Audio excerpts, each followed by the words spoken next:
All right, guys, we are live. So another Q&A. So what I'm doing now, all my new content on my YouTube channel are going to be mostly Q&A. So if you have any questions, self-defense questions, fitness, life questions, leave them in the comment box, as well as all my new content, my self-defense videos, my fitness videos or series will be on my website, nickjoseph.com. So make sure to go check that out. I did a great series on scenarios where we went to real environments, and I gave safety tips. And this is some of the tips I want to give to people today who are going to watch this video, especially people who are starting, who are complete beginners in self-defense. Because a few things that most martial arts, MMA, self-defense schools do wrong when it comes to teaching students. And through the years, my training has evolved as well. The 25-year-old instructor, Nick Joseph's 25-year-old, the 30-year-old, and the 43-year-old are not the same type of instructors. I've went from training, guys who work in nightclubs and bars to students to today I'm training the 40, 50, 60-year-old man and woman.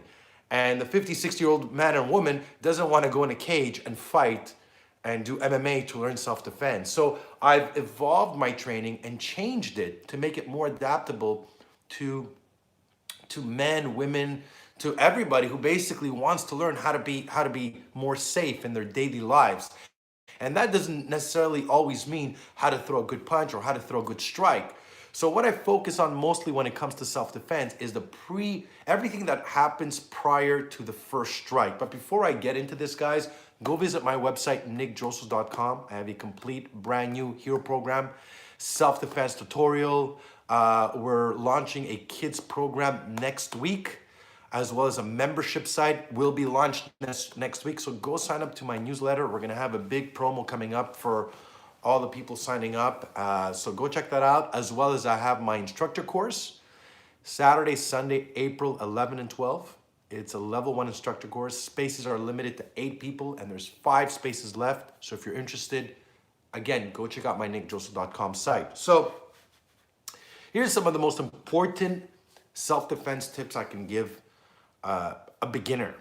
Before you start learning how to throw a good punch, a good strike, the combos, the techniques, more and more what I'm doing through my training is I'm covering everything that happens prior to the strike.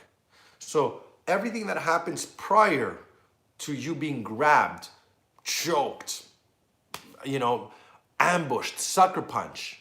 How did the attacker get from the point he visually, where he saw you, what I call the chase or the hunt, get into your range, pull out a weapon, or break the range where he's 3 to 5 feet away and attack you?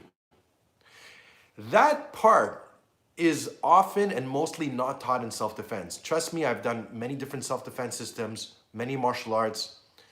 Nobody actually covers what can I do in my daily life for me to be safer? How do I make myself a hard target?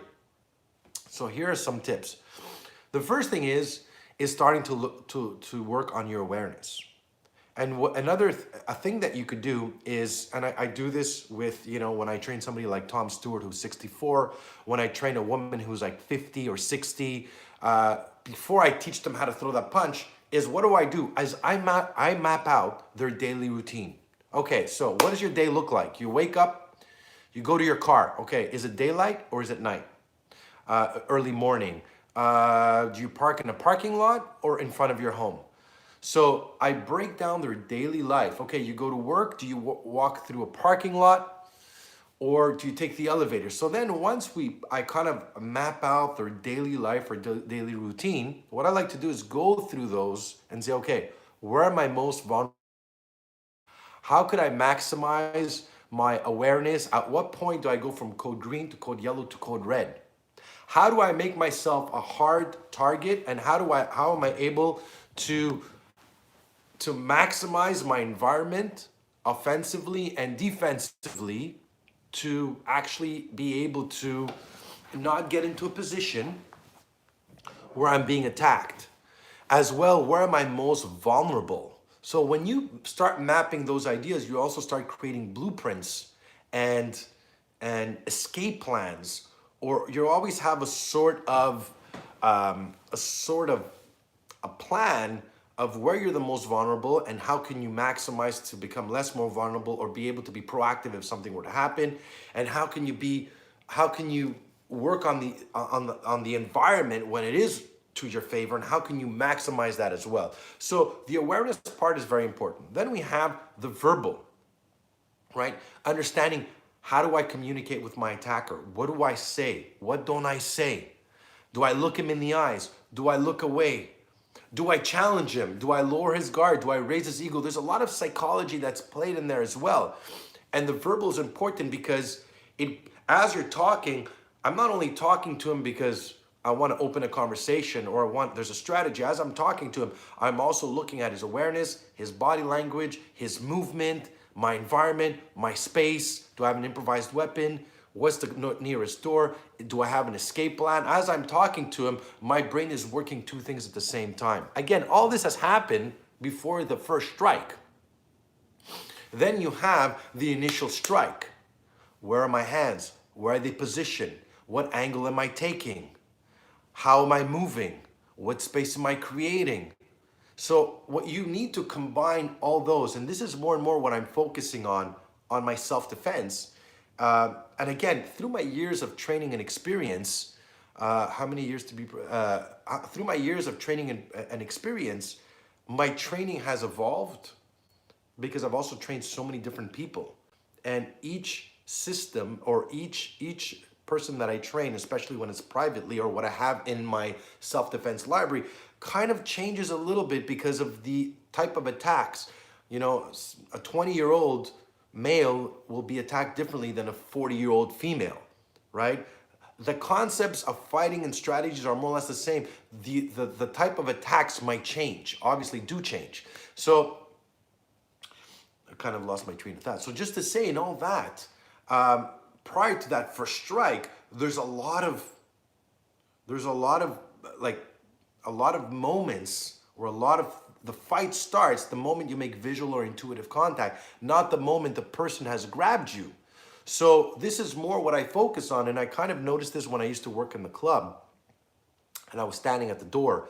I actually learned more watching actual fights than being in them, because when you're in them, they happen too fast. But when you're watching them and you're standing in front of the door and you see 2 guys or 3 guys about to go at it, and you're looking at it and you're breaking down the fight, and you could kind of predict exactly what's going to happen, I started realizing that I need to start focusing on more the first 5 to 10 seconds prior to the attack. This is the most important part. What do I do prior to the punch, to the sucker punch, prior to the choke or the grab or the takedown? So again, as the best tips I can give you as a beginner, study that part. Before you learn a strike is, how can you make yourself a hard target? How can you be proactive? How can you develop your awareness, your verbal defense skills? And it is verbal judo. Like, learn how to, learn psychology and human behavior and how to control the situation. I remember working in clubs and I had guys who were ready to beat the shit out of me or wanted to fight me. And by the end of the conversation, they were like, "Oh shit, man, I'm really sorry." And they'd buy me a beer because I was able to stay calm, to control the conversation. I know how much to challenge, how much to pull back. And mind you, the whole time, I was always ready to go preemptive. I was always ready to strike. I was always in a position of offensive attack and defensive as well. So again, and if you're looking for a martial arts or self-defense school, if they don't cover that part, then you should seriously consider looking at another school, right? Now, in my program, I teach this. So the reason why I made this video is because we went out and we went to parking lot. We went into in a car. How do you know if you're being followed? In the street, in a car, bus stop. So we took these scenarios and I gave safety tips of what you could do the moment you're in the bus stop. Well, what do I do? Do I sit inside? Somebody walks in. How do I position myself? right? How do I know if I'm being followed in a car? And what do you do if you're being followed in the car? How do I know if I'm being followed in the street? What do I do if I'm being followed in the street? Right? It's because the fight starts the moment there's visual or intuitive contact, the moment the hunt is on. So I want to take a few questions. Offense is the best, defense, absolutely. How many years to be professional in training? Let me start from the beginning. Long George, what's up? Get what you mean. The mental aspect, awareness, it's very important, Vincent Vander. Absolutely. Boxing is your base. Definitely boxing is a good base. MMA mixes. For sure. How many years to be professional? It's not a matter of what's up from Romania. It's not a matter of years, right? It's not because somebody does something for 20 years that makes them good, right? You could be training, the wrong self-defense system for 20 years. Doesn't mean that because you did it 20 years that you're good at what you do. I have a hard time with that, right? Some people say it's 10,000 hours. Yeah, maybe for 10,000 hours you've been reading the wrong book or you've been learning the wrong fucking system. So it's not the amount of hours or minutes or fucking years that you put. It's the quality of what you're learning, the intensity of your training as well, I believe. How much you're focusing into it does matter. But first, it's really the what you're doing and the experience behind it. So, and that's it, guys. So if you have any more questions or comments, leaving them in the box as well. Go visit my new website, nickjoseph.com. Next Friday, we're going to have a kids program. So I want to thank you guys for watching. Stay safe.